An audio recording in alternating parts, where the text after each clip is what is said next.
Bismillahirrahmanirrahim. Assalamualaikum warahmatullahi wabarakatuh. Alhamdulillah, salatu wassalamu ala rasulillah wa ala alihi wa sahbihi wasallam. Puji syukur kita panjatkan pada Allah. Salawat dan salam semoga tercurah pada Nabi besar kita Muhammad sallallahu alaihi wasallam. Ikhwani fid din wa akhwati fillah, rahimani wa rahimakumullah.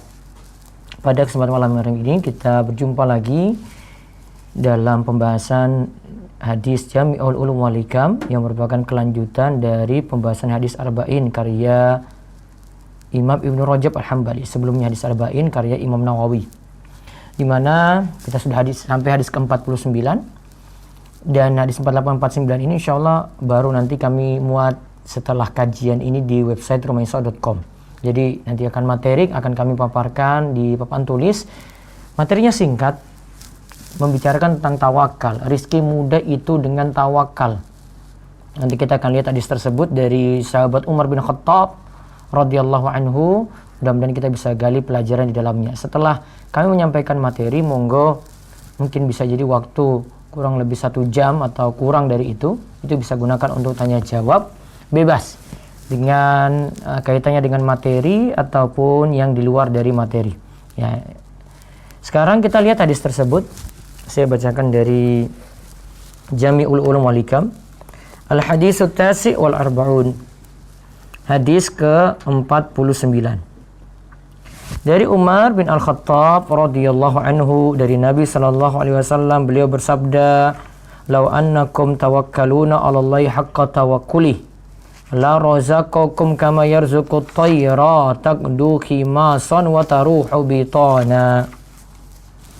Dari Umar bin Khattab radhiyallahu anhu, dari Nabi sallallahu alaihi wasallam, beliau bersabda, seandainya kalian itu mau bertawakal kepada Allah dengan sebenar-benarnya tawakal, la razaqakum, maka Allah akan memberi rizki kepada kalian, kama yarzuqut tayra, sebagaimana Allah memberikan rizki kepada burung.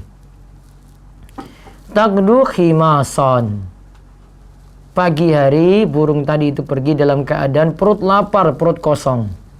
Wa taruhu bitana, lantas pulang dalam keadaan perut kenyang. Rawahul Imam Ahmad wa Tirmidzi wa Nasa'i wa Ibnu Majah wa Ibnu Hibban fi sahihi wal Hakim wa qala Tirmidzi hasanun sahihun. Dari Umar bin Khattab radhiyallahu anhu, dari Nabi sallallahu alaihi wasallam, beliau bersabda, "Lau annakum, seandainya kalian itu mau bertawakal pada Allah dengan sebenar-benarnya tawakal, maka tadi Allah akan beri rizki kalian sebagaimana Allah memberikan rizki kepada burung. Taqdu khimasa, dia pergi, burung tadi itu pergi dalam keadaan perut kosong di pagi hari, kemudian wataruhu bitana, pulang dalam keadaan perut kenyang." Hadis ini riwayat Imam Ahmad, Tirmidzi, Nasa'i, Ibnu Majah, Ibnu Hibban dalam kitab sahihnya, dan juga Al-Hakim dan Imam Tirmidzi katakan hadis ini hasan sahih. Ikhwan wa akhwat, ya, Bapak Ibu-ibu, jamaah sekalian yang semoga senantiasa dirahmati oleh Allah. Hadzal haditsu aslun fit tawakkuli. Kata Ibnu Rajab, hadis ini adalah hadis pokok yang membicarakan tawakal. Jadi kita bahas hadis 49 ini tentang tawakal, ya.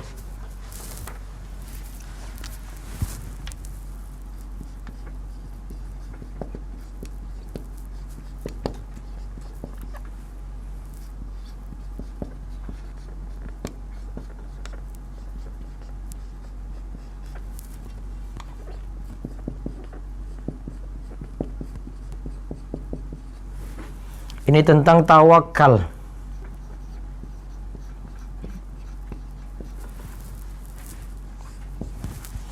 Ini hadis pokok tentang tawakal. Wa annahu min a'zamil asbab allati yustajlabu biha rizqu. Tawakal ini adalah, kata Ibnu Rajab, jadi sebab utama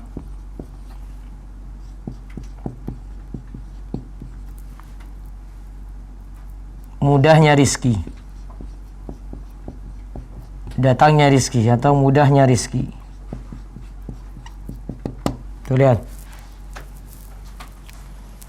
Sebagaimana ini juga dikaitkan dengan firman Allah, kata Ibnu Rajab, At-Talaq ayat 2-3, wa may yattaqillaha yaj'al lahu makhraja. Siapa yang bertakwa kepada Allah, Allah akan berikan padanya jalan keluar. wa yarzuqhu min haitsu la yahtasib.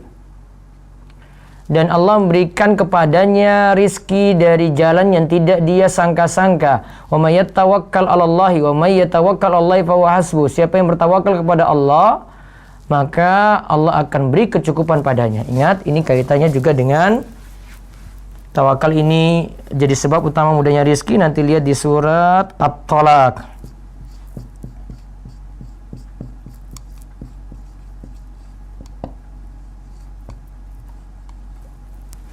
Ayat 2 sampai 3. Surat At-Talaq ayat 2 sampai 3. Kata Ibnu Rajab Al-Hambali, wa haqiqatut tawakkuli huwa sidqu i'timadil qalbi 'ala Allahi fi istijlabil masali wa daf'il madar min umuri dunya wal akhirati kulliha. Wakilatul umuri kulliha ilaihi wa tahqiqul imani bi annahu la yu'ti wa la yamna'u wa la yadurru wa la yanfa'u siwahu. Kata Ibnu Rajab, tawakal itu hakikatnya adalah bagaimana benarnya seorang itu menyandarkan hati pada Allah. Tuh, ini hakikat tawakal ya. Hakikat tawakal, kata Ibnu Rajab,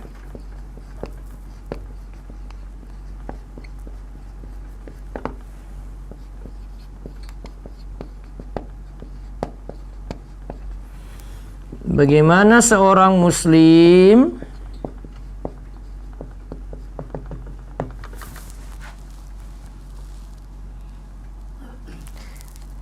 menyandarkan hatinya kepada Allah.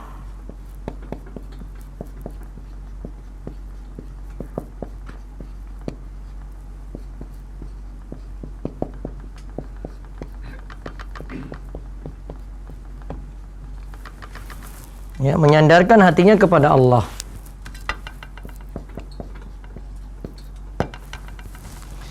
Ini tadi disebutkan ini untuk urusan dunia maupun akhirat.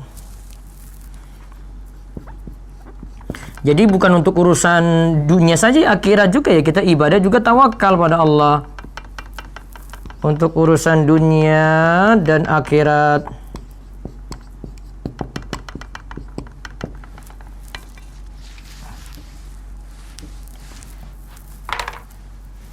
Ini hakikat tawakal nih.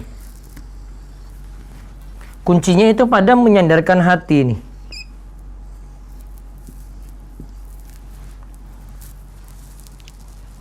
Tadi ya, dalam meraih manfaat atau menolak mudarat. Kemudian wa tahqiqul iman. Nah, di samping itu juga tahqiqul iman.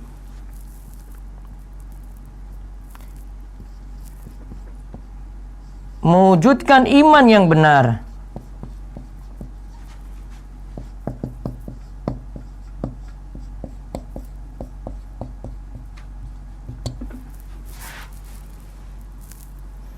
Yaitu meyakini, dengan meyakini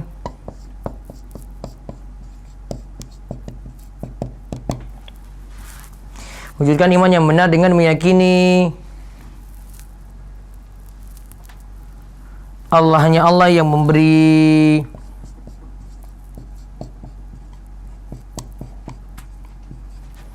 Hanya Allah yang memberi.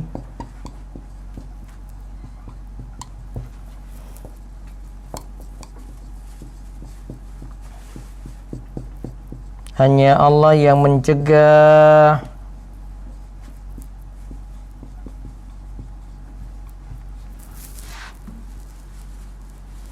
Hanya Allah yang beri manfaat, hanya Allah yang beri mudarat, gitu, seputar itu. Yakini semua ini karena Allah, Allah yang wujudkan tadi. Kita cuma lakukan sebab saja. Kata Al-Hasan Al-Basri, yang namanya tawakal itu inna tawakkulal abdi ala rabbih, tawakalnya seorang hamba pada Allah ayya'lama anallahu wasiqatuhu. Bahwasanya ia mengetahui Allah itu siqatuhu, tempat dia itu bersandar. Tempat dia itu bersandar.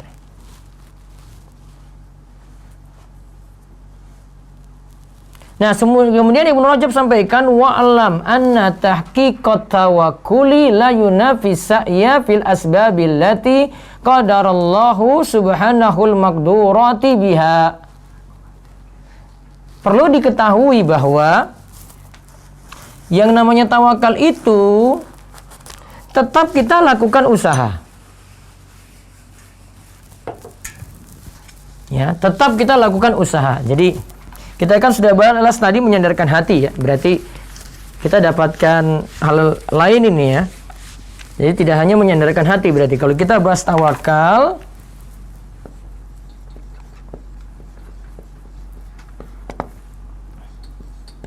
tadi kan sudah kita sebut tadi menyandarkan hati, terus yakin pada Allah.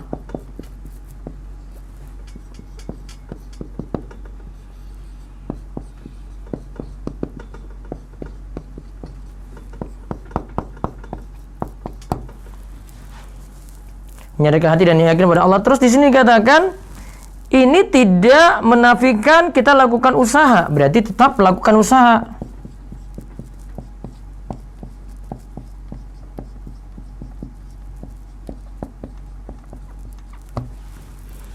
Maka kalau kita bahas tawakal berarti ada dua rukun.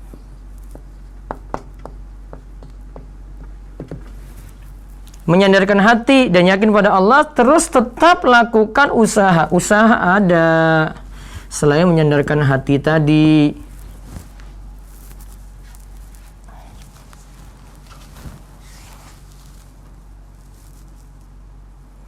Ini dimana sebab ini adalah yang Allah tetapkan. Berarti tidak boleh lakukan usaha-usaha yang salah. Ingin lulus, kemudian bisa nyontek, ya. Bisa manipulasi gitu. Maka dia lakukan sebab yang salah, tidak masuk dalam bahasan kita. Tetap lakukan usaha yang benar.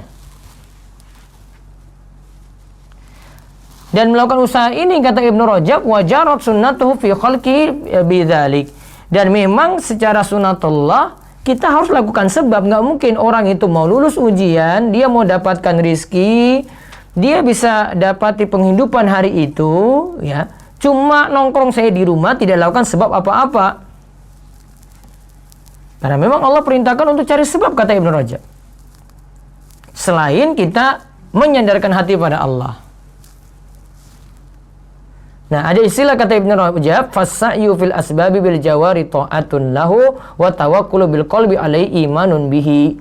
Usaha itu, lakukan usaha dengan anggota badan ini itu adalah dalam rangka taat kepada Allah, sedangkan tawakal dengan hati itu adalah iman kepada Allah.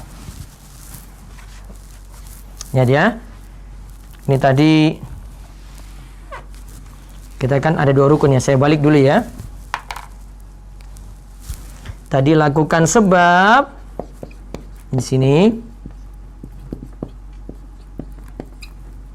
Sebab atau usaha, ini kata Ibnu Rajab, ini dalam rangka ta'atun lahu. Ya. Ta'atun lahu, taat pada Allah.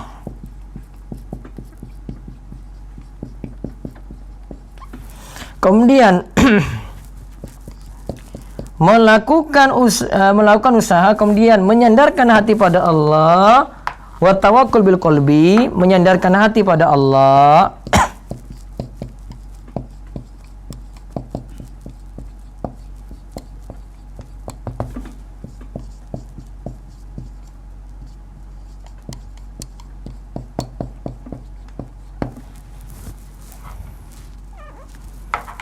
Menyandarkan hati kepada Allah ini adalah imanun bihi, beriman kepada Allah berarti.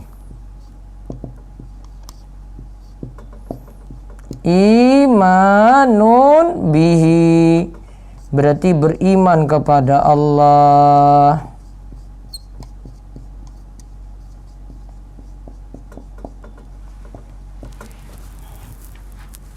Ya, berarti kan makin sempurna kalau orang itu lakukan usaha. Ini bentuk taat pada Allah, kemudian ini iman kepada Allah.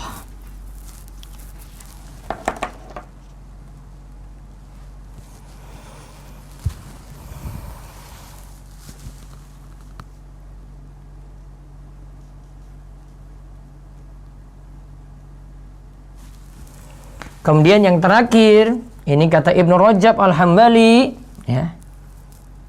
Setelah ini silakan ya siap-siap untuk bertanya ya, biar dipersiapkan. Ya mau tanya lewat telepon langsung di 0812 281 85131, 0812 281 85131. Kemudian bisa juga bertanya via YouTube. Nanti saya kalau lihat pertanyaan yang bisa saya jawab. Zoom juga nanti siap-siap, termasuk kalau WA nggak baca ininya. Ya nanti lewat YouTube saja ya, nanti saya bacakan itu. Baik. Satu lagi, lihat di sini Ibnu Rajab katakan wa'lam anna samaratat tawakkuli ar-ridha bil qada. Buah dari tawakal itu, hasil dari tawakal itu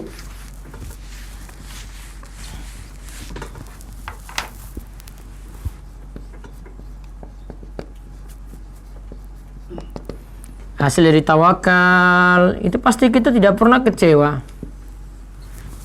Hasil dari tawakal itu adalah ar-ridha bil qada.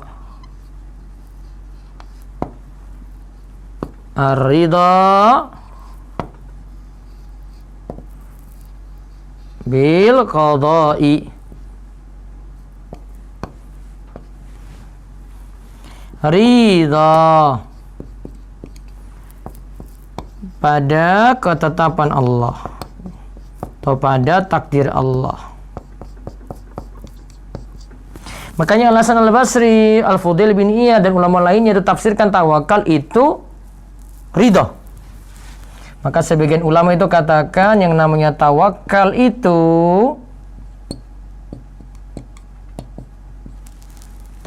sama dengan ridha.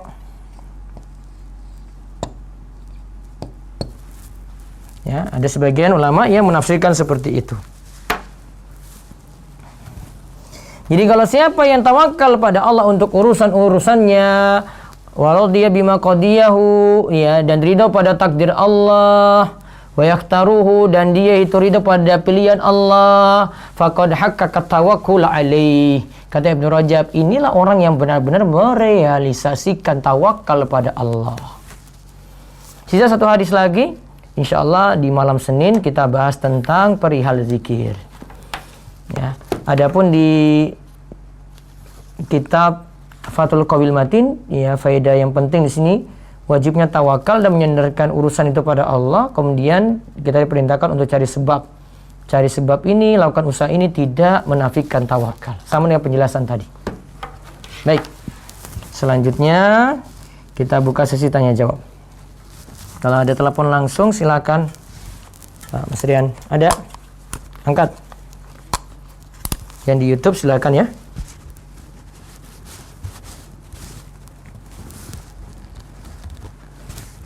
Ya, assalamualaikum. Belum? Semangat urung mangkat. Sebentar. Ya. Sekali lagi yang mau bertanya bisa di 0812 281 85131.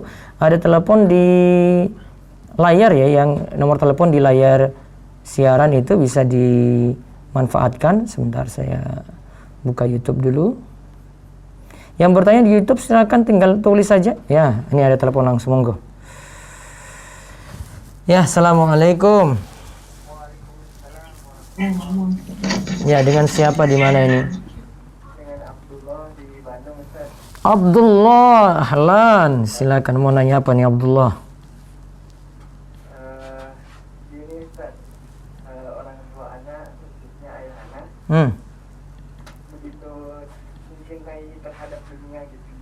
Ya, Nah, terus? sikap anak sebagai anak itu seperti apa Ustaz? Soalnya anak begitu sakit hati.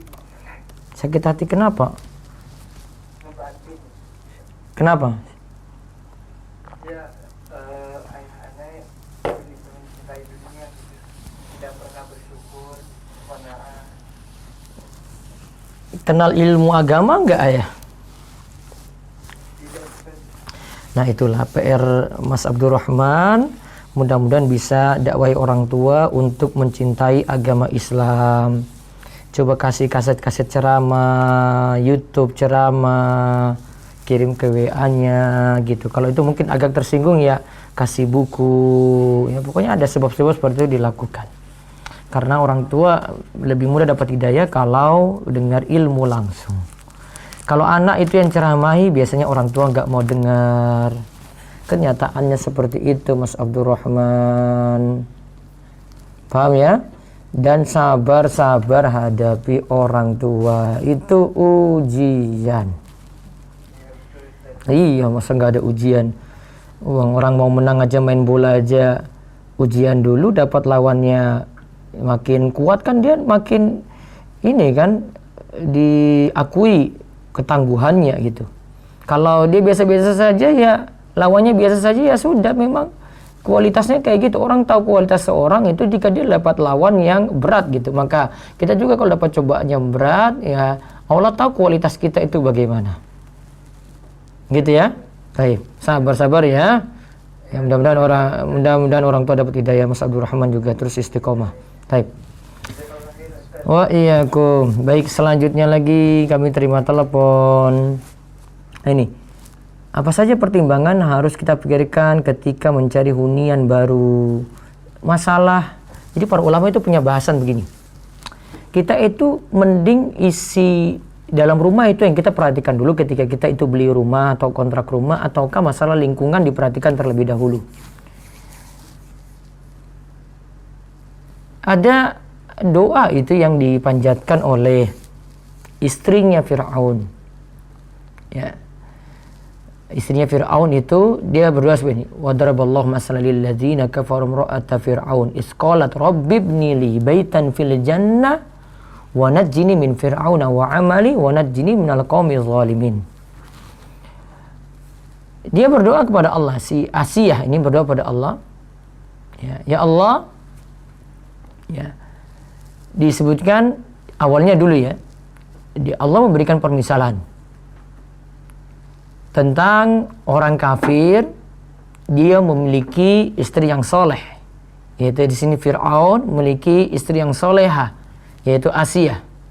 Dia ketika itu berdoa, qalat rabbi ibni li baitan fil jannah, ya Allah bangunkanlah bagiku rumah di surga, wa najjini min fir'auna wa amali, dan selamatkanlah aku dari Fir'aun dan amalannya, wa najjini minal qaumidz zalimin, dan selamatkanlah aku dari orang-orang yang zalim. Lihat, doa dari Asiyah itu bukan meminta masuk surga dulu.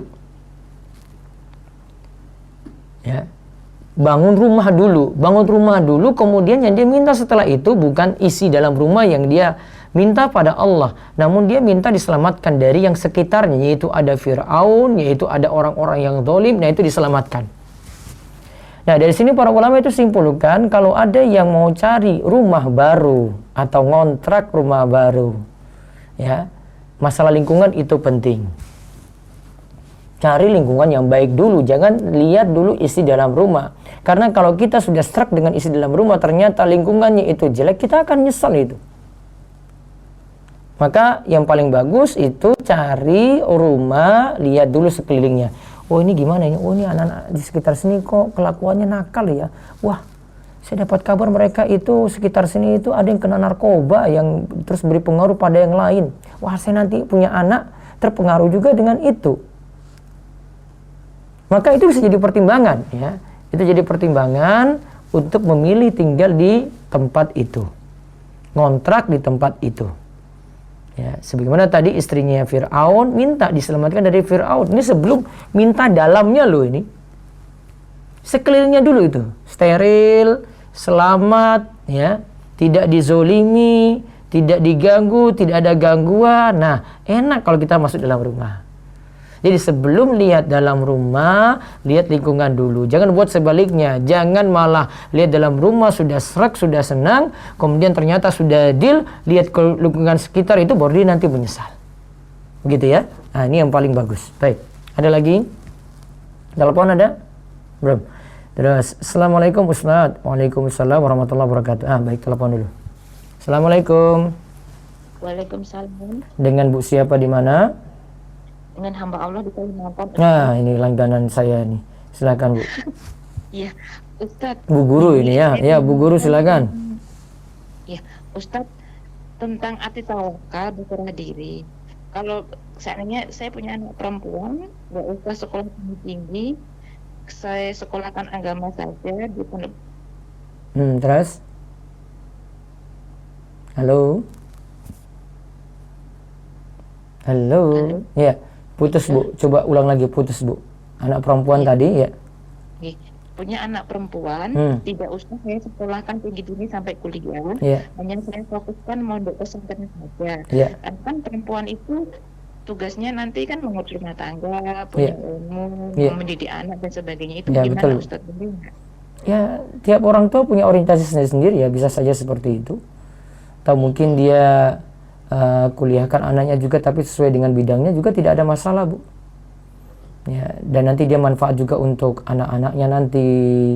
Kadang orang tua itu berpikir kalau anak ini kuliah sampai S1 jalan berpikirnya lebih matang ya gitu ya. Begitu. Jadi tergantung. Kalau saya sih lihat dari pertama memang keinginan orang tua gitu ya. Kemudian lihat juga dari potensi anak. Ya. Potensi anak yang penting kan akhlaknya baik, agamanya baik gitu. Itu yang paling prioritas memang. Namun kalau dia punya skill, punya keahlian di satu bidang tertentu, ya nggak masalah dia pelajari ilmu dunia. Iya. Jadi memang berarti lebih bagusnya juga dipelajari dua-duanya gitu Ustaz ya? Ya kalau bisa dua-duanya ya istilahnya kalau pikiran saya itu eman-eman kalau otak itu nggak dipakai banyak gitu. Cuma pakai untuk salah satu saja itu ya eman-eman aja. Ya misalnya ini anak teknik ini ya kayak background saya kan teknik gitu. Eman-eman cuma belajar teknik saja, space-nya masih banyak sebenarnya. Namun terlalu banyak anak-anak teknik itu yang banyak nganggur, banyak aktivitas yang tidak perlu gitu. Padahal mereka masih bisa belajar agama, space otaknya masih cukup untuk menimba ilmu agama gitu. Jadi kalau bisa raih dua-duanya, dua-duanya. Namun kalau dia mau fokus ya memang harus serius salah satu. Ya, agama ya sudah agama, fokus benar-benar gitu. Sehingga dia dapat ilmu utuh gitu. Ya. Terus ada satu lagi Ustadz ya. Ya. Ustadz. Ya silakan Bu. Pak saya berhutang uangnya untuk dipakai kontrak rumah. Terus? Kemudian selama dia masih belum membayar hutangnya, saya bisa nggak Ustadz ke rumahnya makan, minum. Kemudian kalau naik mobilnya beliaunya. Kemudian kalau saya itu boleh nggak makan minum juga itu? Ada namanya pemanfaatan dari kreditur, ya. Ibu kan kreditur, orang yang meminjamkan ya. Kreditur itu memanfaatkan yang normal. Jadi begini bentuknya itu misalnya saya datang ke rumah, saya mau nagih utang nih. Saya mau nagih utang, saya datang ke rumah orang yang pinjam uang ke saya, terus saya dilayani, dikeluarkan teh, snack, layaknya tamu biasa gitu. Nah, pelayanan seperti ini pelayanan yang wajar. Nah, ini tidak dihitung pemanfaatan. Tidak dihitung pemanfaatan untuk kreditur. Tapi kalau dia misalnya menyajikan yang lebih istimewa. Saat kreditur ini datang, yang beri pinjaman uang ini datang, waduh ini kemarin alhamdulillah dia pinjamin saya uang 20 juta ini. Pokoknya saya layani super istimewa. Biasanya itu snack yang keluar dan teh, namun kali ini dia keluarkan daging kambing, dia beli gulai kambing, pokoknya makanan super enak, minuman juga yang istimewa, karena kreditur yang menjamin dia uang ini datang. Berarti lebih istimewa. Kalau biasa-biasa nggak apa-apa. Biasa-biasa tidak apa-apa. Ya sama seperti orang lain datang. Kalau pelayanannya seperti orang lain datang, masa tamu nggak dilayani gitu? Iya kan? Datang, enggak, kamu pinjam sama saya, riba kamu kalau makan ini, kan nggak mungkin. Tapi kita keluarkan sajian yang normal kan, yang standar. Ya, seperti itu tidak masalah. Saya bahas ini di buku saya sebenarnya. Buku ini lagi gak cetak lagi, di buku Utang Riba dan Solusinya gitu. Nah itu ada kaidah-kaidah saya sebutkan untuk memahami kaidah riba tadi. Ya. Ustadz mohon maaf satu lagi nih. Iya. Ustadz saya kan memakai jilbab syar'i besar sampai tangan ke bawah. Kemudian dia menyampaikan bahwa jilbab itu kan sampai dada aja, seperti di An-Nur ayat 31. Ya, kalau lebih sempurna, lebih perfect kan lebih bagus Bu. Kalau saya sarankan pada wanita muslimah itu tutup sampai tangan. Jadi jilbabnya tutup sampai tangan, kan lebih aman. Kan aurat tangan juga masuk, Bu. Meskipun tangan itu sudah dipakai ilangan. Kecuali telapak tangannya. Apa, Bu? Gimana? Kan tangan itu sudah ditutupi dengan lengan, Ustaz, ya. Iya, lengannya kan masih bentuk lekuk ibu, lekuk tubuh. Apalagi kalau super ketat di situ. Kalau jilbab turun sampai nutupi sampai di pergelangan tangan, ya, kan jadi aman. Cuma telapak tangan saja yang lihat.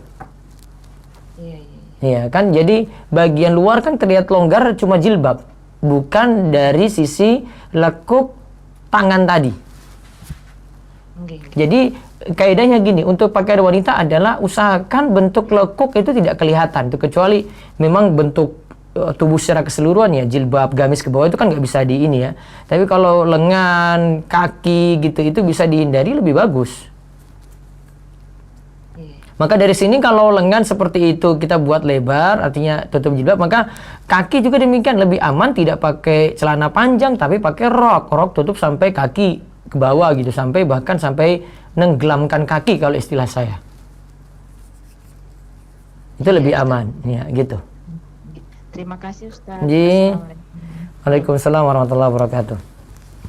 Assalamualaikum Ustaz. Waalaikumsalam warahmatullahi wabarakatuh. Bagaimana hukum baca doa berbuka puasa? Sahkah puasa jika pada saat berbuka hanya membaca basmalah tanpa membaca doa berbuka puasa? Yang dikatakan batal itu makannya ya, bukan doanya. Jadi ketika kita makan maka puasa jadi batal.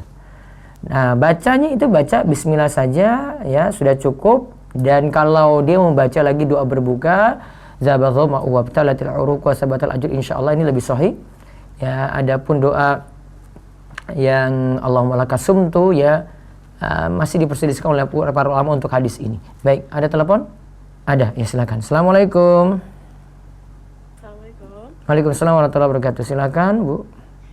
Dari hamba Allah dari Bogor, Ustaz. Iya, silakan. Ini kayaknya sering telepon juga ini. Ya, Ustaz, lumayan. Iya, lumayan ya. Silakan. Jadi gini, Ustaz, kan waktu itu saya pernah bertanya tentang yang bekerja di suatu tempat yang ternyata syaratkan harus liko.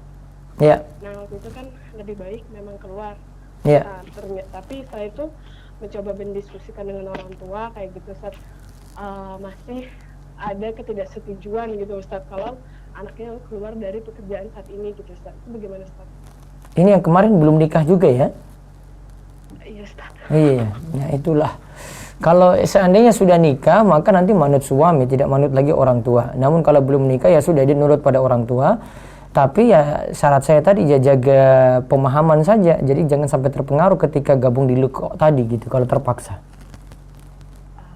Iya. Baik, Ustaz. Ada lagi? Tidak, Ustaz. Itu saja ya. Baik, baik.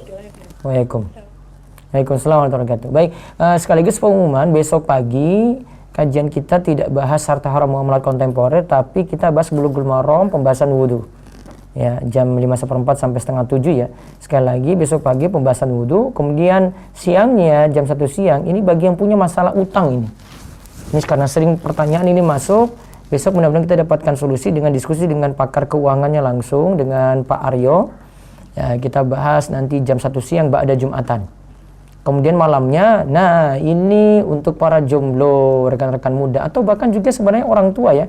Orang tua yang ingin anaknya dapat jodoh, ikut ini acara ini sebenarnya bagian dari seminar Biro Jodoh Rumah Iso. Ya, walaupun sih kita tidak nerima dulu peserta karena peserta awat sudah cukup, namun peserta iwan masih kita butuhkan. Besok malam kita bahas tentang tema kapan dilamar, ya, kapan siap melamar gitu. Nah, nanti silakan ikuti yang rekan-rekan muda, sampaikan teman yang lain, lihat infonya di Instagram kami, di Instagram Rumah Iso, di medsos yang ada, terus yang dapat flyernya silakan sebar dan ngajak teman-teman yang lainnya ya. Saya tahu banyak anak-anak muda itu punya masalah dalam masalah ini. Kita bahas 2 malam biasanya. Saya kasih malam Sabtu untuk teorinya, malam berikutnya untuk tanya jawab. Yang malam berikutnya malam Ahad, Sat Night, kita tanya jawab nanti. Silahkan untuk bertanya apapun terkait dengan masalah jodoh. Ya, kalau malam-malam sebelumnya seperti ini kita bahas serius, mungkin saya agak gimana gitu kalau dia bahas tanya tentang jodoh. Tapi kalau besok malam itu acaramu, besok malam kalau ada yang tua-tua yang nanya, malah saya bisa cancel itu kalau dia itu bertanya, karena besok cuma untuk pertanyaan seputar perjodohan saja. Yang ada tanya tentang waris, kayak muamalah, malam nggak bisa. 2 malam ini, malam Sabtu, malam Ahad, Sabtu night, tidak bisa. Pokoknya khusus untuk anak muda saja. Maka ngajak teman-teman yang lainnya untuk ikut kajian besok malam dan malam Ahad ya. Kalau bisa ya subscribe channel Rumesa TV ini biar dapat notifikasi kalau ada kajian ya, langsung dia buka siaran tersebut untuk mengikuti. Baik, ada lagi telepon ya, telepon dulu. Siap-siap Zoom ya setelah ini. Ya, Zoom siap-siap. Assalamualaikum. Waalaikumsalam. Dengan siapa di mana ini? Dengan hamba Allah Ustaz di Kalimantan Timur. Ya, ini kayaknya sering telepon juga ini. Siap, alhamdulillah Ustaz. Nah ya, Taib, tanya apa nih? Ustaz, saya kan sudah berumah tangga Ustaz. Punya anak Ustaz. Sudah berapa tahun nikah? Hampir 2 tahun Ustaz. Ya, baru 2 tahun. Terus, apa kendalanya? Boleh saya bertawasul sama istri saya berpuasa sunnah Senin Kamis untuk kehamilan istri saya? Iya, bisa seperti itu. Samping itu juga banyak doa. Konsultasikan dengan pakarnya juga langsung. Sudah pernah konsultasikan apa belum? Sudah Ustaz, proses Ustaz. Nah, apa masalahnya dari Pak Dokter? Masih belum ada Ustaz, tidak ada. Normal-normal semuanya Ustaz, alhamdulillah. Nah, berarti memang belum Allah takdirkan. Ya sudah lakukan, sebab insya Allah. Biasanya sesuatu yang tertunda itu ketika dapat itu happy-nya lebih luar biasa daripada langsung dapat. Gitu. Ada orang jualan dari pagi sampai sore, dia baru dapat pelanggan sore gitu ya. Pagi nggak dapat, sore dapat. Wah, happy-nya luar biasa itu. Dibandingkan dengan dia buka langsung lapak, langsung dapat jualan. Karena sesuatu yang dinanti-nanti, ya, ditunggu terus. Ketika dapat, wah luar biasa senangnya. Alhamdulillah dapat, walaupun cuma 1 pelanggan yang dapat ketika itu. Maka memang kadang kita butuh kesabaran di sini. Nah, ini tadi kuncinya juga sebenarnya solusi dari masalah keturunan juga ya pembahasan kita malam ini tentang tawakal. Ya, law anakum tawakkaluna 'alallahi haqqa tawakkuli, jika kalian itu mau bertawakal pada Allah dengan sebenar-benarnya tawakal, berarti harus pasrahkan semua pada Allah. Sebab lakukan. Makanya tadi saya tanya, sudah konsultasi pada dokter belum? Oh, ternyata sudah. Maka apa saran dokter? Pokoknya lakukan, dan ada kiat-kiat yang lainnya dikerjakan, itu usaha, kemudian sandarkan diri pada Allah, pasrah pada Allah, mohon terus padanya. Gitu ya? Baik, mudah-mudahan Allah mudahkan nanti, insyaallah segera dapat keturunan, bismillah, mudah-mudahan segera. Ya. Terus puasanya itu niatnya itu gimana Ustaz? Ya, diniatkan nanti dengan puasa itu tawasul dengan amal soleh. Iya. Bisa. Baik. Ustaz, satu lagi Ustaz. Iya. Untuk ini Ustaz, kaitan dosa Ustaz. Iya. Berdosa terus bertobat Ustaz. Apakah dosa itu nanti akan dihisab Ustaz? Yang jelas tidak bertobat. Iya, yang jelas masuk dalam catatan amal. Dan tobatmu juga, tobat kita masuk juga dalam catatan amal. Ya. Nanti ada perhitungan sendiri di akhirat. Namun kalau siapa yang bertobat dari suatu dosa, maka catatan amal itu jadi kosong, bisa jadi kosong dengan dia itu bertobat. Namun tetap masih ada jejak, tetapi nanti ya ada perhitungan terhapusnya dosa tersebut karena tobat kita. Kalau ada juga kan yang menyebut itu Ustaz, semoga kita taubatan nasuha, dosa kita dibalik jadi pahala gitu. Iya, itu kalau taubatan nasuha, maka dosa tadi diganti dengan pahala, betul. Tapi tetap dihisab nanti ada hitungannya sendiri Ustaz ya. Tetap masuk dalam catatan amal gitu. Nanti masalah perhitungan berbeda, catatan amal iya, namun kalau untuk perhitungan berbeda. Ada lagi? Baik.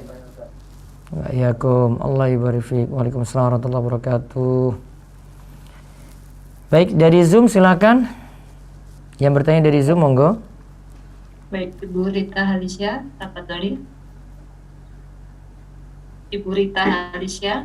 Assalamualaikum, Ustaz. Waalaikumsalam warahmatullahi wabarakatuh. Monggo, Bu. Ustaz, aku mau tanyanya berkaitan sama muamalah. Ya, silakan. Ini mau tanya, sekarang lagi rame kayak semacam yang jual beli emas, semacam mewah gold atau mini gold gitu Ustaz. Itu boleh nggak ya? Kan Jual beli emas gimana, Bu? Bentuknya apa? beli yang masih kecil-kecil yang LN Ustaz. Iya.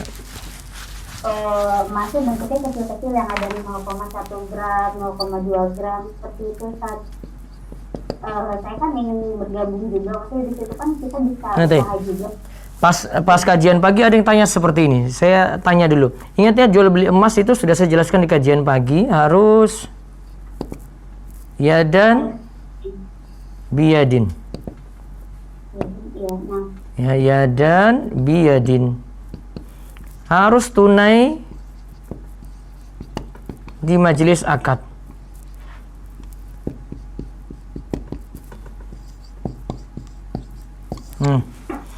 Online tidak boleh. Deal sekarang, dia deal dengan yang punya barang sekarang, yang punya emas sekarang, ngambilnya nanti masih besok baru dikirim, nggak boleh, karena tertunda. Syarat yadan biyadin, ini ada sekarang nih uang nih ya, emas diterima langsung. Nggak boleh satu tertunda. Oh, nanti dikirim besok. Dikirim ini telat, masuk riba nasi'ah. Riba karena penundaan.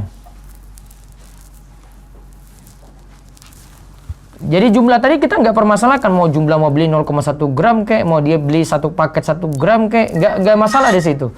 Masalahnya kalau tidak yadan biyadin, ya kena masalah itu.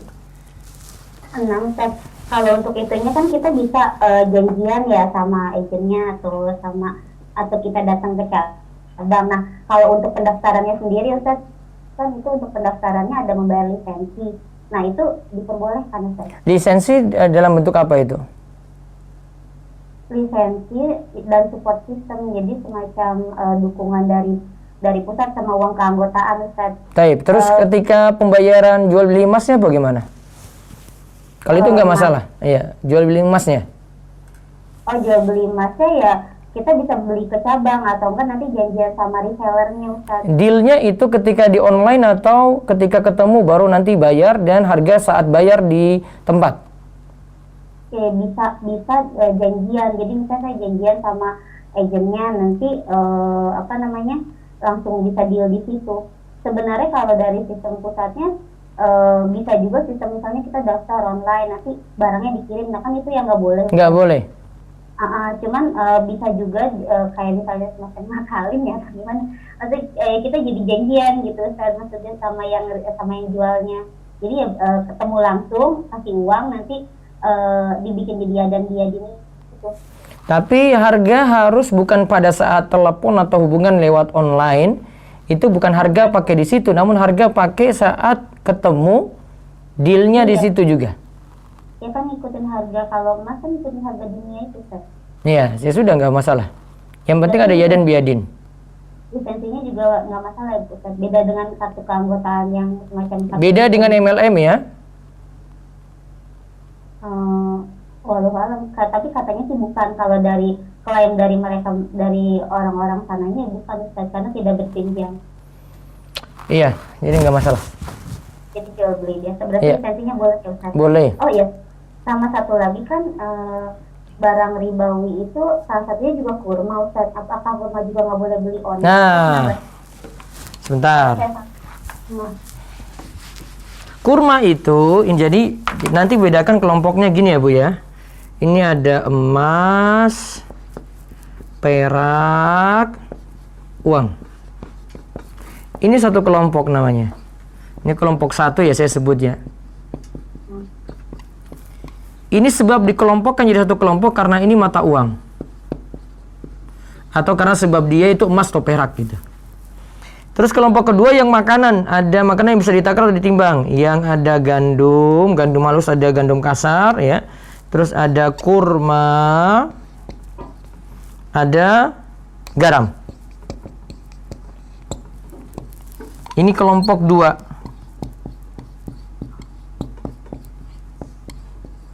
Ini kelompok makanan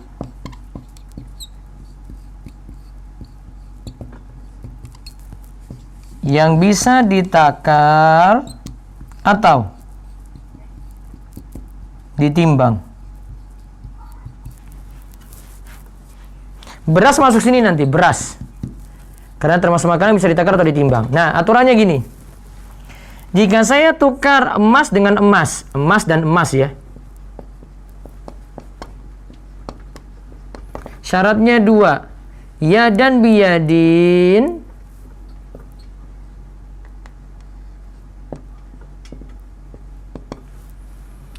Tunai, seperti tadi kita transaksi langsung di majelis akad yang saya sebut. Terus mislan bi mislin.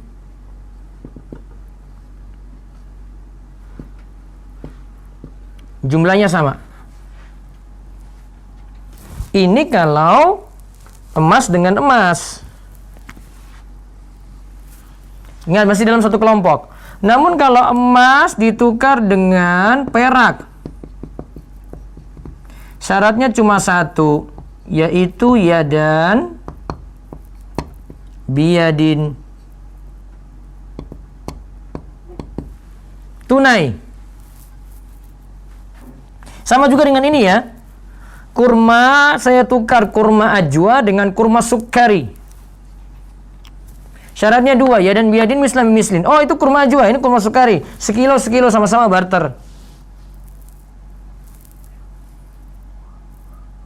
Namun kalau sudah kurma ditukar dengan garam, syaratnya cuma satu, yadan biyadin.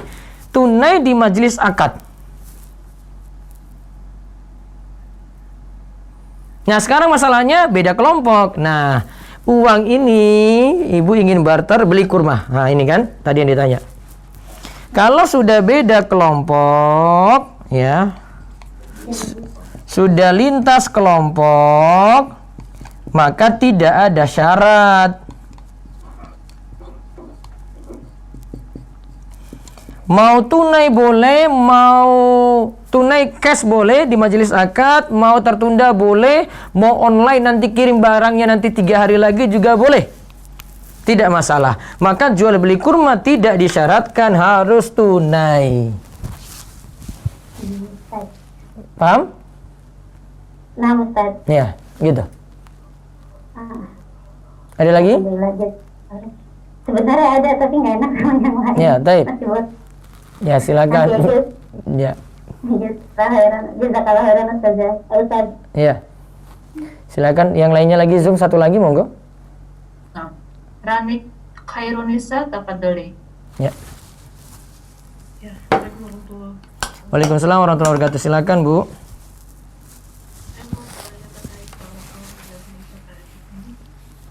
Suaranya dikerasin lagi, Bu. Halo Ustaz, Ya, saya mau bertanya tentang tawakal tadi. Iya, silakan. Tadi kan Ustaz menjelaskan bahwasanya hasil dari tawakal adalah ar-ridho bil qada ya Ustaz.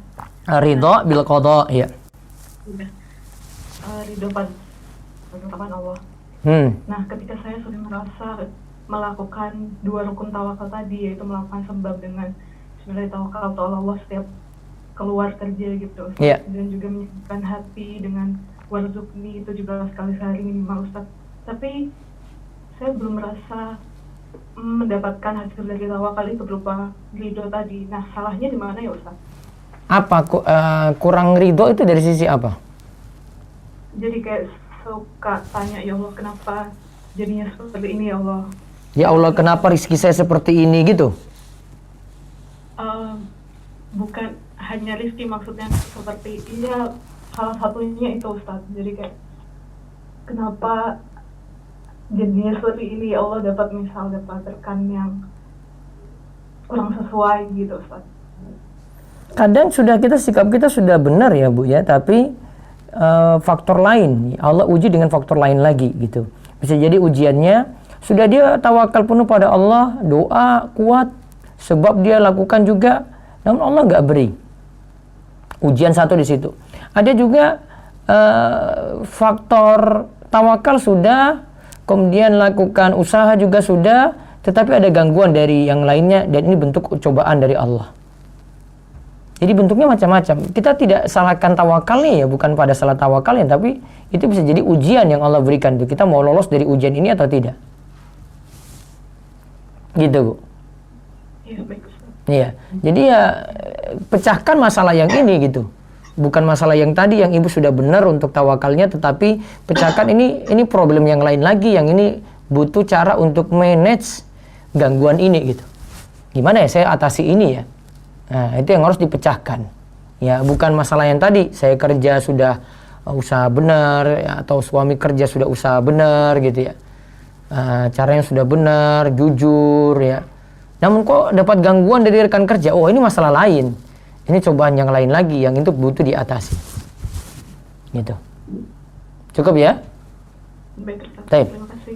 Satu lagi lewat Zoom, baru saya beralih ke telepon radio DS, monggo. Oh, Aski Maulia.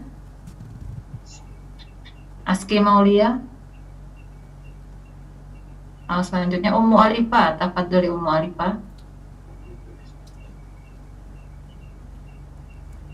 Assalamualaikum warahmatullahi wabarakatuh. Waalaikumsalam warahmatullahi wabarakatuh. Silakan Bu. Ustadz, ruwaibido itu artinya apa Ustadz? Dan contohnya seperti apa Ustadz? Halo. Ruwaibido. Ruwaibido. Nah, hati-hati dengan ruwaibido. Ini istilah orang bodoh yang turut campur dalam urusan masyarakat luas. Ar-rajulu tafih fi amril ammah. Orang nggak punya kapabilitas namun ngurus urusan orang banyak, gitu bahasa bebasnya. Ya. Kalau yang ngurus kayak urusan yang lagi viral-viral itu termasuk nggak? Iya, kalau nggak punya ilmu diam gitu, jangan jadi ruwaibidah. Yang bisa bicara, komentar, orang punya ilmu yang nanti pecahkan masalah, bukan tambah buat keruh gitu. Gitu ya. Cukup Bu ya, baik. Baik, saya beralih ke telepon langsung, ada? Ya, angkat. Cukup Bu ya, baik. Assalamualaikum. Halo. Ya, assalamualaikum. Waalaikumsalam. Dengan siapa di mana? Dengan Pras di Jember. Silakan. Ya, silakan. Salam sehat.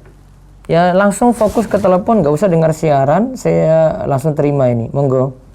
Dari Pras di Jember. Iya, saya sudah tahu tadi. Silakan langsung bicara dengan saya, nggak usah dengar siaran karena siarannya delay. Tentang hibah Ustaz. Hibah. Ya, Iya. jadi ada orang tua ingin menghibahkan kepada anak, Iya. anak tiri Ustaz. Iya. Nah, itu yang saya tahu kan sepertiga Ustaz ya, maksimal.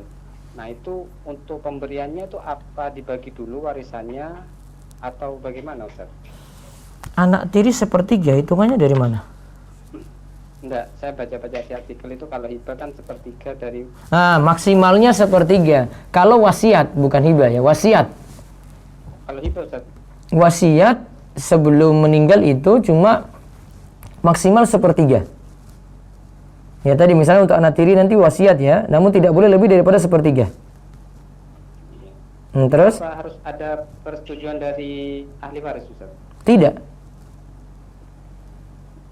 Wasiat sendiri, waris sendiri lagi. Waris nanti sisanya dari wasiat ini. Wasiat pokoknya maksimal sepertiga, sisanya 2/3 berarti untuk anak-anak untuk warisan.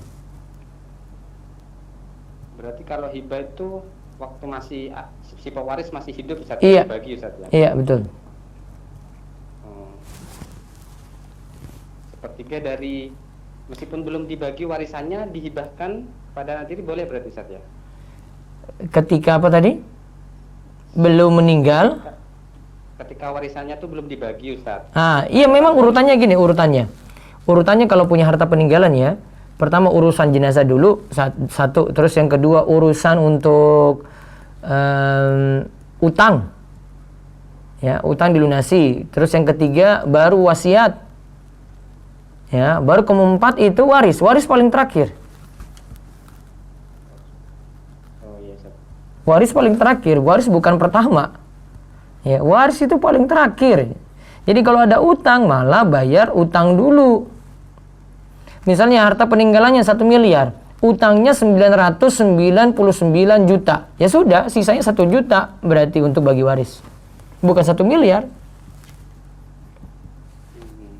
Gitu. Bedanya di situ. Paham ya? Paham, Ustaz. Baik. Allah barik fiik. Wa iyyakum. Baik, lewat YouTube dulu saya baca. Ustaz, bagaimana hukumnya ayah yang mendaftarkan kurban namun juga mendaftarkan anaknya dikarenakan kekurangan orang yang mau berkurban. Jadi sang ayah mendanai 2 nama, dirinya dan anaknya. Sebenarnya ya, dari sisi sah tetap sah ya, karena sudah diizinkan juga untuk anak. Jadi kalau mau pakai nama orang lain, yang penting dengan izinnya. Namun seandainya itu pakai 2 nama, yaitu ayah sekaligus dua-duanya, boleh. Najiskah baju yang dijemur karena bagian tubuh dari anjing, karena ya terkena bagian tubuh dari anjing? Kalau pakai pendapat yang katakan bagi seluruh anggota tubuh anjing itu najis, maka najis juga dia. Ya, pakaian yang kena juga najis. Namun saya masih milih pendapat yang najis cuma air liur. Air liur itu ketika jilat bejana yang ada air juga. Maka kalau milih pendapat ini berarti cukup dihilangkan saja, dibersihkan saja pakaiannya sampai bersih, tidak disyaratkan 7 kali cuci. Ya, assalamualaikum.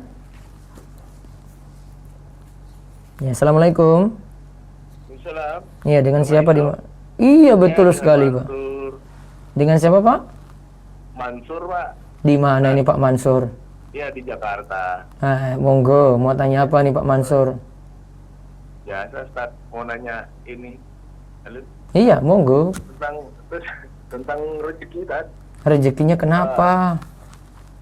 Maksudnya gini, Tad. Kan rezeki kita itu kan sudah diatur sebelum kita dilahirkan gitu, Tad. Iya, betul sekali. Tadi Ustadz bicara bahwasanya kita harus tetap mencari kan, Tad. Iya dong. Kadang-kadang kita berpikir tentang orang lain tuh kok rezekinya lebih bagus gitu dari kita, sementara ibadahnya dia belum beres. Yang iya gitulah kira-kira. Karena terus ada muncul tentang istidraj gitu loh, Tad. Boleh nggak dikasih pemahaman kepada kita, Tad, tentang itu, Tad? Jadi gini, pertama masalah rizki itu tidak kaitannya dengan ibadah. Itu dipahami dulu Pak Mansur.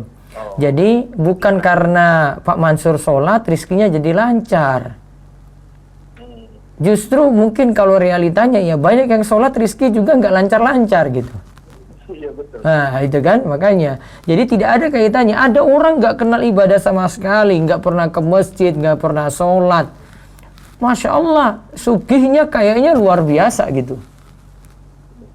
Jumatan aja mungkin kalau pas dia keluar saja dari rumah, kalau enggak ya memang dia enggak Jumatan sama sekali, namun hartanya banyak. Kayak realita kayak gitu Pak. Maka memang kenyataan antara rizki dengan ibadah itu enggak ada kaitan Pak.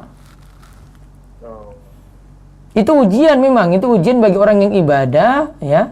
Kamu ibadah saja, enggak usah perhatikan nanti rizkimu lancar atau tidak. Ini lagi diuji gitu. Adapun kalau orang lain, iya kita bisa bilang itu istidrot, bisa juga bukan Pak. Jadi itu kembali ke diri kita dulu. Jadi saya kok nggak pernah sholat. Jadi diri kita dulu yang nilai ya, nilai untuk diri kita. Saya nggak pernah sholat, kok rezeki saya lancar terus. Ini pasti Allah kasih istidrot untuk saya. Jadi untuk saya gitu, bukan untuk orang lain. Nah gitu. Namun tadi ya kaidahnya ya Pak ya, kalau rizki itu tidak ada kaitannya dengan ibadah. Ada orang paling kufur sekalipun rizkinya lebih lancar daripada Pak Mansur. Coba lihat Fir'aun sama Korun itu, coba lihat. Kufurnya luar biasa kan? Kalah kita tuh, kalah dengan harta yang mereka miliki. Namun itu bukan jadi jaminan. Ya. Seandainya standarnya seperti Korun dan Fir'aun, sudah. Kalau begitu itu orang yang paling mulia di sisi Allah itu dengan banyaknya harta. Enggak, Allah tidak nilai dari sisi banyaknya harta, namun lihat dari sisi ketakwaan, ibadah, kedekatan kita dengan Allah, itu yang dinilai. Gitu. Sudah Pak Mansur? Satu lagi boleh nggak, Tad? Iya. Gini, Tad. dari rezeki kita tuh ada nggak cobaan dari Allah kan? Misalnya tiba-tiba Allah mengurangkan rezeki kita gitu kan, untuk supaya kita selalu mengingat atau ada nggak kira-kira di situ kan? Itu takdirnya. Oh. Itu takdirnya. Jadi mungkin Pak Maksud maksudkan rizkinya dikurangi gitu. Iya betul, kira-kira gitu lah. Karena berarti kalau rizkinya dikurangi, berarti Pak Mansur sudah tahu, oh seharusnya saya dapat segini gitu, kok sekarang kurang, atau gimana?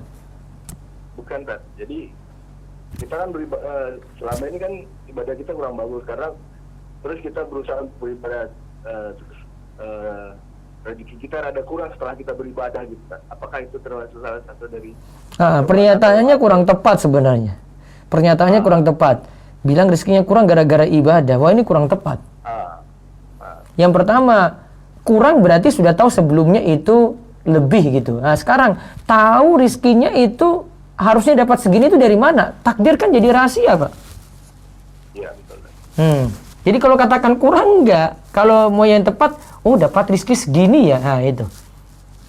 Kurang berarti kalau kurang sebelumnya itu harusnya lebih. Nah, kita tahu lebih itu dari mana? Karena takdir jadi rahasia gitu. Sebenarnya kuncinya mudah, orang itu pahami rezeki gitu. Ini sudah takdir saya ini, saya dapat sekian, wah ini takdir saya. Oh, teman saya kok kerjanya sama dengan saya, levelnya sama, ya, golongannya sama dengan saya. Tapi kok dia lebih? Oh, itu takdir dia seperti itu. Allah tahu kalau dia dikasih takdirnya itu tidak seperti itu, dia nanti banyak kecewa, banyak sedih. Ya. Kalau kita dikasihnya itu kurang, ya, kurang daripada dia ya, standarnya relatif berarti ya, kurang daripada dia, ya kita masih bisa sabar, masih bisa nahan, masih bisa bersyukur, masih bisa ibadah gitu. Ini kadang-kadang begini, apa nih Pak? Kan kita nih udah, misalnya kita udah hijrah nih, iya. Teman kita nih, kita pengen aja sudahlah, dunia ini hanya sebatas A, B, C, kita cerita lah kan. Saya kalau berubah nanti saya takut rezeki saya hilang. Itu urusan dia, Pak. Itu urusan dia di sisi Allah nanti. Kan dia masih cinta dunia berarti. Iya, betul kan. Iya, kan beda dengan Pak Mansur. Pak Mansur nggak pengen seperti itu kan. Kalau Pak Mansur pengen cinta dunia lagi, ya sudah balik aja lagi sama seperti dia. Iya. Kalau pakai standarnya orang cinta dunia, itu kan orang takut dunia hilang, Pak. Betul kan. Iya kan? Orang takut dunia hilang, makanya saya takut saya hijrah nanti rezeki saya hilang. Ya berarti dia sebenarnya cinta dunia banget. Dia belum tahu hakikat akhirat gimana. Dunia nanti ditinggal, akhirat yang nanti kita tuju. Dunia kan cuma persiapan saja. Dia sangka nanti dunia itu lebih lama. Saya butuh kadang-kadang dia bilang, antum tahu udah pernah meninggal gitu. Ya biar itu orang-orang yang ngeyel, biarin aja Pak. Capek debat dengan orang yang ngeyel. Kasih tahu aja dia mau debatin, biarin aja. Pergi aja gitu. Kan tinggal dia mikir, dia dapat pesan dari kita, itu sebenarnya dia sudah rekam, tapi dia lagi respon tiba-tiba gitu. Sudah kita sampaikan. Sudah disampaikan, gitu ya sudah cukup. Iya. Cukup ya Pak Mansur ya? Baik. Sehat selalu ya tadi. Iya, amin. Waalaikumsalam warahmatullahi wabarakatuh. Allah barik fiik. Baik, sebentar saya jawab dulu lewat YouTube. Kita menggambar visual. Misalnya kita menggambar visual menggunakan aplikasi desain dengan cara menjaplak foto orang setengah badan, lalu kita buat seperti kartun gitu. Nah, kalau situ ada bentuk reka-reka dan di situ gambar makhluk secara utuh, muka, terutama muka ya, kepala ya, maka akan diperintahkan untuk tiupkan ruh pada gambar tersebut nanti di hari kiamat. Baik, lewat Zoom silakan. Maaf Ustaz, saya bacakan dulu pertanyaan. Iya, 2 pertanyaan Bu, silakan. Bismillah, semoga Ustaz dan keluarga sehat-sehat. Amin. Ahwan bertanya, bolehkah menjual barang yang agak sedikit penyok dengan membeli dengan harga yang sama? Menjual barang berarti cacat gitu ya. Terus Ya. dijual dengan harga yang sama. Ini harus memberitahu kepada yang beli. Karena begini, kalau si yang beli itu tidak tahu cacat ini, akhirnya dia kemudian tahu belakangan, dia protes nanti. Ini barang seharusnya nggak harga segini gitu. Ada cacat harusnya berkurang 30%. Ya, 70% harusnya dari harga yang sebenarnya gitu. Nah, kalau ada dia rasa seperti itu, si pembeli itu rasa seperti itu, oh berarti si penjual zolim karena tidak menyebutkan aib. Jadi intinya aibnya itu kira-kira si pembeli itu akan protes atau tidak. Kalau pembeli itu tidak protes, ya mungkin cuma lecet biasa saja, oh kegores ini, oh ini nggak apa-apa, dia anggap itu ringan. Namun kalau dia sampai nyatakan enggak, harusnya ini harga nggak segini, saya ini rugi, berarti itu aib yang mesti dijelaskan. Kalau tidak jelaskan berarti menyembunyikan aib dan tidak berkah dalam jual belinya. Nah, terus satu lagi Bu. Apakah boleh saya berdoa untuk lolos seleksi di pilihan pertama atau minta yang terbaik saja kepada Allah? Minta yang terbaik pada Allah. Walaupun mungkin keinginan kita pilihan yang pertama, mudah-mudahan sesuai. Namun tetap minta pada Allah pilihan yang terbaik. Ini misalnya mau ujian, masuk perguruan tinggi, minta yang terbaik pada Allah. Satu lagi silakan. Ya. Ustaz, kemarin saya sudah mengikuti ujian untuk masuk kuliah. Iya. Qadarullah, banyak soal yang sulit saya kerjakan. Lalu saya menangis, takut gagal. Iya. Apakah ini sih termasuk tidak tawakal? Apakah saya harusnya yang dilakukan adalah sudah pasrah saja, gak usah sedihkan yang sudah lewat gitu. Itu kalau orang yang mau tawakal pada Allah, sudah saya pasrahkan pada Allah, sudahlah. Saya sudah usaha kok, saya sudah belajar sungguh-sungguh, kemudian hasilnya seperti ini, sudah saya pasrahkan pada Allah. Saya sudah lakukan sebab yang benar, saya nggak nyontek, saya nggak buat curang, saya jujur, sudah syukuri seperti itu. Seandainya tidak dapat seperti yang kita inginkan, sudah kita katakan seperti kata Nabi SAW, qadarallahu wa masya'a fa'al, sudah Allah takdirkan, apa yang Allah kehendaki itulah yang terjadi. Itu sifat orang muslim kayak gitu. Dia sudah usaha, sudah berdoa, sudah tawakal, kok gagal? Ya memang bisa gagal. Karena Allah tahu yang terbaik juga untuk kita. Maka kita katakan tadi apa? Qadarullahu wa masya'a fa'al. Allah takdirkan, apa yang Allah kehendaki pasti terjadi. Kita sikapnya gimana? Nanti move on dengan segera, ulangi lagi untuk menempuh cara yang benar. Siapa tahu dengan ujian yang kedua kita bisa lolos dan itulah yang Allah inginkan. Kita mau bersabar untuk itu. Baik, Zoom cukup. Kemudian ada telepon langsung. Ya silakan. Ya, Assalamualaikum. Waalaikumsalam. Ya, dengan siapa di mana ini? Dengan hamba Allah di Depok. Iya, silakan. Iya, saya mau nanya Pak Ustaz. Iya. Ini mengenai rezeki saya. Kalau misalnya kerja ya di tempat yang banyak syubhatnya. Kerja di tempat banyak syubhatnya, ya taib, terus? Cuman kita tuh ragu gitu mau keluar, takutnya nanti malah nganggurnya lama gitu. Sementara kan harus ada yang ditanggung gitu, orang tua atau keluarga lainnya. Gimana ya? Ini apa syubhatnya apa, Pak?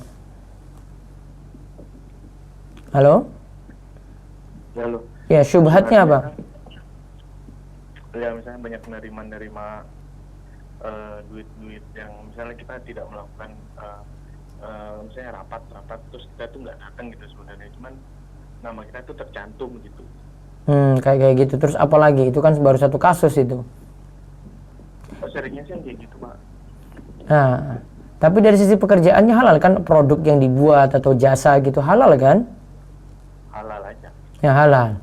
Nah, cuma 1-2 kayak gitu ya sudah. Tetap kerja tapi yang masalah-masalah tadi tidak dimanfaatkan.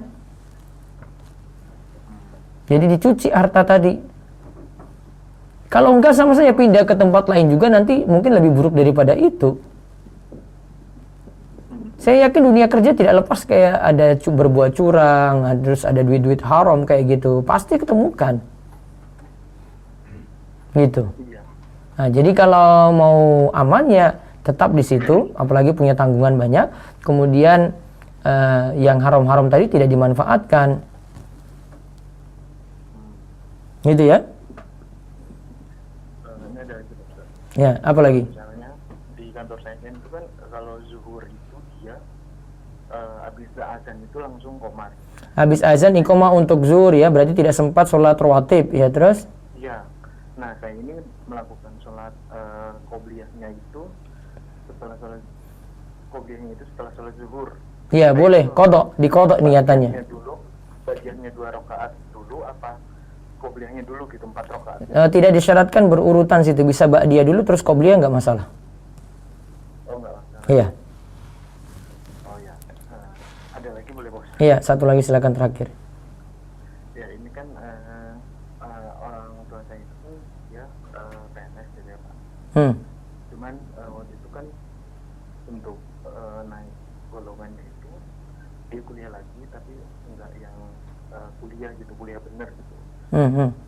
Nah terus kan akhirnya dia dapat ijazah, terus dia naik golongan. Sementara kan nafkahnya itu terus dipakai untuk keluarganya. Sekarang ini dia udah pensiun. Nah itu gimana ya Pak Ustadz? Mungkin untuk uang terimanya, gajinya gitu, dan kita yang menerimanya juga. Coba ini ada kaidah untuk bantu. Ini sama seperti ada kemarin seorang guru yang nanya, dia sering kali nanya ulang tentang ini. Ini kaidahnya gini. Yuktafaru fid dawam, malah yuktafaru fil ibtida. Ada sesuatu itu yang dilanjutkan itu bisa dimaafkan, tetapi ketika mulai dari awal itu tidak boleh. Saat dia naik pangkat tadi, dia tempuh cara yang tidak benar, maka itu salah, dosa. Tapi setelah dia berada pada level tersebut, dia kerja dengan profesional, ya, maka dimaafkan untuk yang lanjut.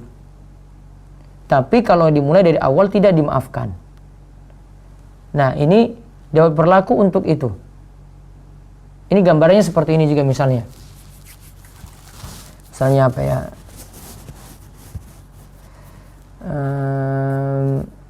Ada orang itu tes masuk kerja itu pakai ijazah.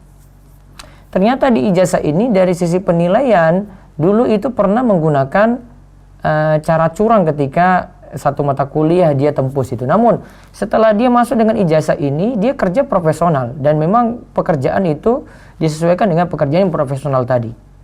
Maka kaidahnya berlaku tadi, yuktafaru fid dawam, untuk yang seterusnya dimaafkan, tapi kalau yang awal tadi itu tidak bisa dimaafkan.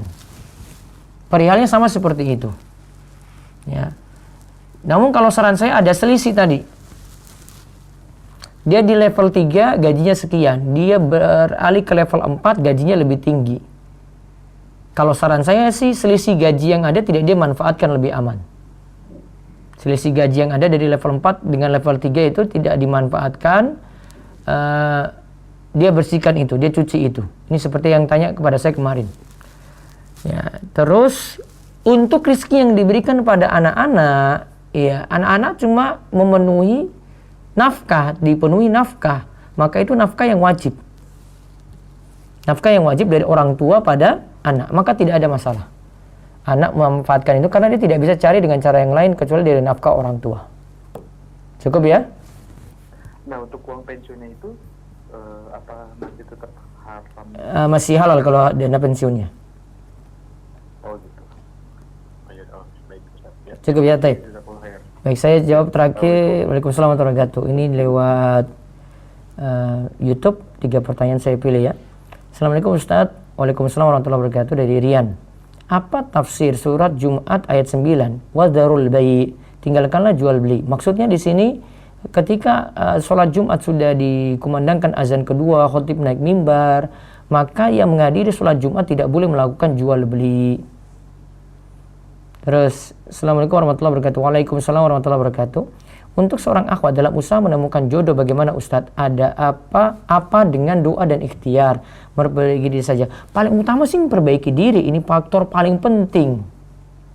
Ya, jadi kualitasnya itu dia perbaiki jadi high quality. Itu tentu lebih mudah mendatangkan jodoh daripada kita cuma sekedar menawarkan diri. Kalau orang tahu kualitas, ada kualitas suatu barang itu, orang tahu mutunya, pasti dicari.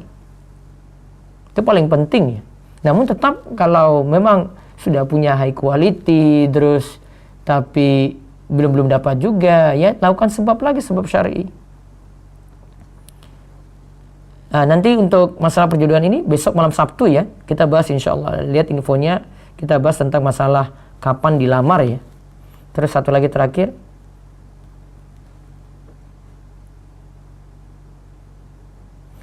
Sekarang kan sudah ada mulai sholat berjamaah di masjid. Ya betul, saya sendiri baru sholat di masjid lagi karena saya merasa sangat futur.